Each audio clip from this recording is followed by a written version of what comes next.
Bonjour Guy Roger, pouvez-vous vous présenter pour les mooders qui ne vous connaissent pas? Bonjour, je m'appelle Guy Roger Duvert et je suis le réalisateur du film Virtual Revolution. Donc pour me présenter rapidement, j'ai commencé dans le milieu en tant que compositeur de musique de film, en tant que musicien.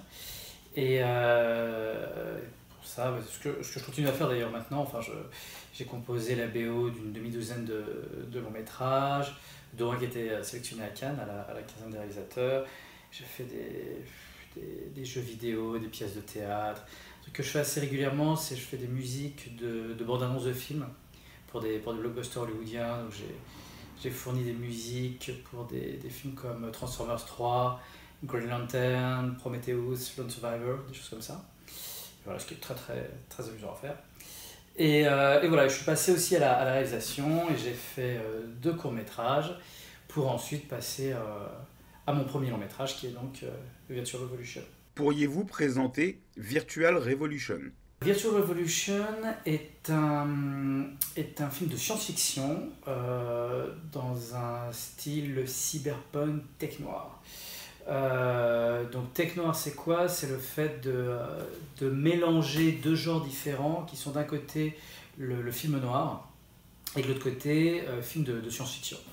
Donc dans le côté film noir on va retrouver le héros un peu loser qui a tendance à picoler un petit peu, la femme fatale, ce côté un petit peu dramatique avec une ambiance très tamisée, ce genre de choses. Et il pleut souvent, enfin voilà, un peu voilà, tous les grands codes du film noir. Et puis après, le film de science-fiction, voitures volantes, robots, enfin, tout ce qui va avec. Voilà, alors maintenant pour l'histoire, ça se passe en 2047 à Paris. Et en gros, ça décrit une société où 75% de la population passe son temps connectée et n'en a plus rien à faire du réel. Et voilà, et dans ce monde-là, le héros, Nash, est une espèce de barbouze privé, un agent de l'ombre. Et en gros, il travaille pour l'une des sociétés qui a développé ces mondes virtuels. Et son boulot, c'est d'identifier, de traquer et d'éliminer des terroristes qui sont en train de menacer le système. Voilà, pour la petite histoire. Donc c'est un film de divertissement. Enfin, voilà, l'idée c'est de passer un bon moment, il y a des scènes d'action, visuellement il dépote. Et à côté de ça, il y a une petite réflexion philosophique qui est plutôt sympa, enfin, que je trouve plutôt intéressante, sur justement l'impact que va avoir la réalité virtuelle sur nous très, très bientôt.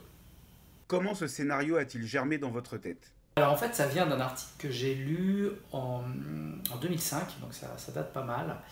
Et ça parlait d'un jeu qui s'appelle EverQuest 2 et qui est ce qu'on appelle un MMORPG. Alors MMORPG, ça veut dire quoi? Ça veut dire Massive Multiplayer Online Role-Playing Games.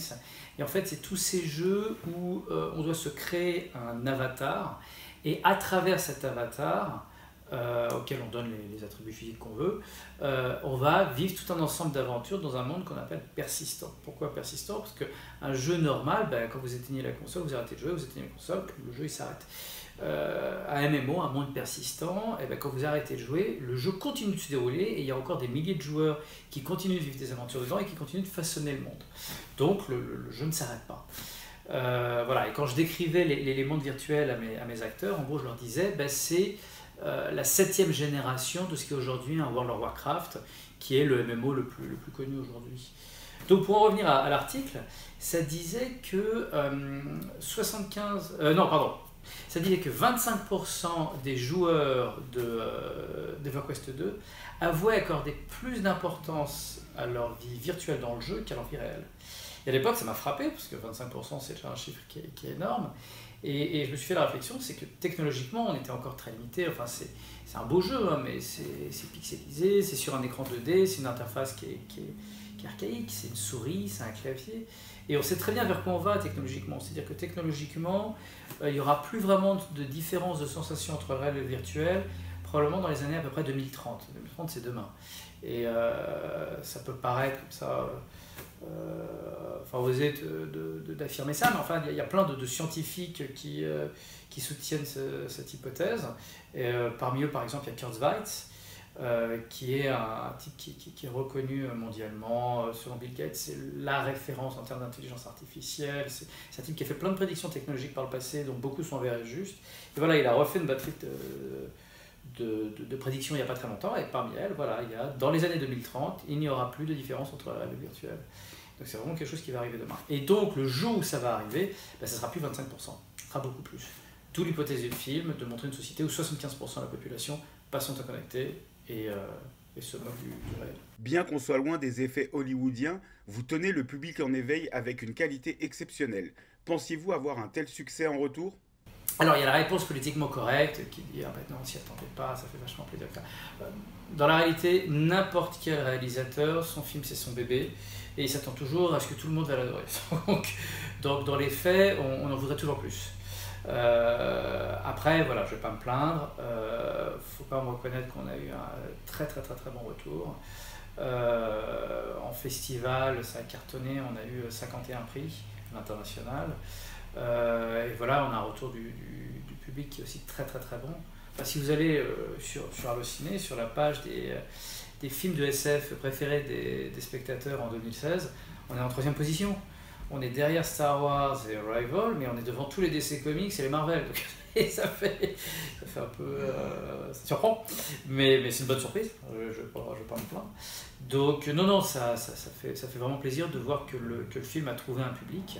Alors après, c'est vrai que vu qu'il s'agissait d'une distribution complètement indépendante, pour le coup, le film n'a pas pu être distribué aussi bien qu'on l'aurait voulu. C'est-à-dire qu'en France, par exemple, on est sorti en salle, mais on n'est pas sorti dans tant de salles que ça. Alors après, on est bien resté. Par exemple, à Paris, on est resté 2 mois, alors qu'on avait plusieurs salles. L'une des salles, c'était le Lucernaire, était pleine tous les soirs pendant la première semaine. Donc ça fait plaisir, mais voilà, on aurait voulu plus. Mais après, voilà, c'est le fait de... Nous, on a débarqué, personne ne nous connaissait, donc c'était un petit peu compliqué. Mais après, voilà, encore une fois, on ne va pas se plaindre. Le film est distribué à l'international, il est déjà sorti au Japon, en Australie, Nouvelle-Zélande, Angleterre, enfin un peu partout. Donc, il n'est pas encore sorti aux USA. Aux USA, il va sortir en novembre, donc ça prend beaucoup plus de temps là-bas. Mais en tout cas, voilà, il sort partout autour du monde. Donc, non, on est content. Virtual Revolution paraît si proche dans le temps. Cela était-il prévu dès le départ? Alors oui, complètement. Et en fait, ça a même amené des discussions. Mais en fait, vous avez 2 types de films de science-fiction. Soit ça paraît très lointain, et dans ce cas-là, ça peut être divertissant, mais on ne se sent pas concerné. Soit on se dit, ah mais je vais connaître ça de mon vivant. Et alors là, on se sent beaucoup plus concerné. Et vu que, voilà, pour moi, c'est quelque chose qui va arriver à peu près dans les années 2030, donc on parle dans 20 ans, quoi, même pas, dans 15 ans. Je voulais vraiment qu'on puisse avoir la sensation que oui, c'est pour bientôt et que nous, de notre vivant, on va connaître ça. Et que donc, ça serait bien de se poser des questions dès maintenant. Donc voilà, après, donc, toutes les hypothèses qu'on a faites au niveau scientifique, c'était voilà, qu'est-ce qui en 2047 peut exister, comment. Et a priori, nos hypothèses ne devaient pas être trop déconnantes parce qu'on s'est retrouvés sélectionnés dans des festivals de films scientifiques. Donc c'est plutôt cool parce que ça a tendance à confirmer voilà, que les hypothèses qu'on a prises tenaient la route. Après, il y a un point sur lequel on a un peu triché, mais c'est un classique hein, dans la science-fiction, c'est au niveau de l'architecture.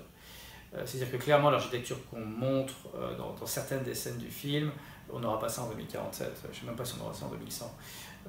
Il y a un quartier par exemple qu'on montre qui s'appelle Neo District, où là c'est une espèce de ville complètement futuriste, on n'aura pas ça en 2047. Mais encore une fois, c'est une facilité graphique qu'on se permet régulièrement dans la science-fiction. Et je vais donner 2 exemples. En film Blade Runner. Donc Blade Runner, c'était un film qui est sorti en 82, qui était censé se passer à Los Angeles. Alors je ne sais plus si c'était 2015, 2017 ou 2019, mais en gros, grosso modo maintenant. Los Angeles maintenant ne ressemble pas à Los Angeles qui est décrit dans le film, loin de là. Autre exemple, Deus Ex, qui est un jeu vidéo, qui est une référence. Et donc dans Deus Ex Human Revolution, qui est censé se passer en 2027, pareil, on voit des architectures qui ne seront pas là en 2027. Donc, mais encore une fois, c'est une facilité qu'on se permet pour une raison très simple, c'est de direction artistique. C'est qu'en gros, voilà, si je regarde un film de SF, ben, j'ai envie que c'est une gueule de SF. Donc voilà, c'est le seul point où on a un peu triché, mais toutes les autres technologies qu'on décrit dans le film sont a priori très crédibles pour 2047. Que pensez-vous de l'avancée de la réalité virtuelle aujourd'hui? Ben, je suis partagé. Je suis partagé. En fait, c'est en ça que le film, tout en étant voilà, un film fun, etc., c'est un film qui est très sincère parce que je suis aussi partagé que le héros là-dessus. C'est-à-dire qu'il y a une partie de moi, ça me pose un vrai problème, on va dire, philosophique, de me dire que l'humanité va terminer comme des légumes accrochés à des machines. Ça me gêne. Ouais, il y a quelque chose qui paraît pas sain ou pas normal. Et en même temps, dès que la technologie est là, je veux absolument la tester. Enfin, j'attends que ça. Donc voilà, je suis très partagé là-dessus. Je n'arrive pas à me faire une opinion.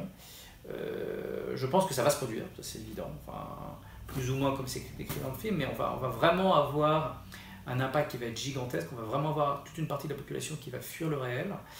Et donc, oui, la question, c'est pas de savoir si ça va se produire, mais quand. Et puisque ça va se produire, ça peut être bien de se poser la question dès maintenant de comment est-ce qu'on veut que ça se passe. Et voilà, c'est un petit peu le but du film. Donc le premier but, hein, c'est quand même de divertir. Mais le deuxième, voilà, c'est de pousser un petit peu une réflexion en disant, ok, si ça doit se passer, qu'est-ce qu'il faudrait faire ou pas pour que ça se passe au mieux. Voilà, donc c'est un petit peu créer une petite réflexion sur le sujet. Nous en arrivons à notre dernière question. L'actualité, les liens pour obtenir le DVD, vos prochaines sorties, dites-nous tout. Alors le DVD, il est facile à trouver. On peut le trouver un peu partout, Fnac, Amazon, chez Gibert, dans des boutiques spécialisées de type Metaluna, etc. Donc il n'est pas compliqué à trouver. On peut le trouver aussi en France, en Suisse, en Belgique. En tout cas pour ce DVD-là qui a pas mal de bonus. Mais sinon on peut le trouver dans plein d'autres pays aussi où il est déjà sorti. Et puis il y a d'autres pays où il va sortir bientôt. Donc je parlais par exemple des USA qui sera l'un dernier, je pense, à le sortir donc en novembre prochain. Voilà, alors sur la VOD, on est dispo dans plein de pays, mais pas encore en France. En fait, en France, on n'a pas de deal VOD pour le moment. Donc, bon, ça viendra, hein, je pense, mais pour l'instant, c'est pas le cas. Voilà, alors maintenant sur les projets, il y en a beaucoup. Il y a la série télé basée sur le film, donc ça qui est très excitant, mais très ambitieux, donc pas simple à monter. Mais j'espère bien qu'il va finir par se faire. Puis sinon, je suis positionné sur 6 films. Alors 3 que j'ai développés moi, et 3 où c'est plus des projets qui sont proposés par différentes boîtes de production.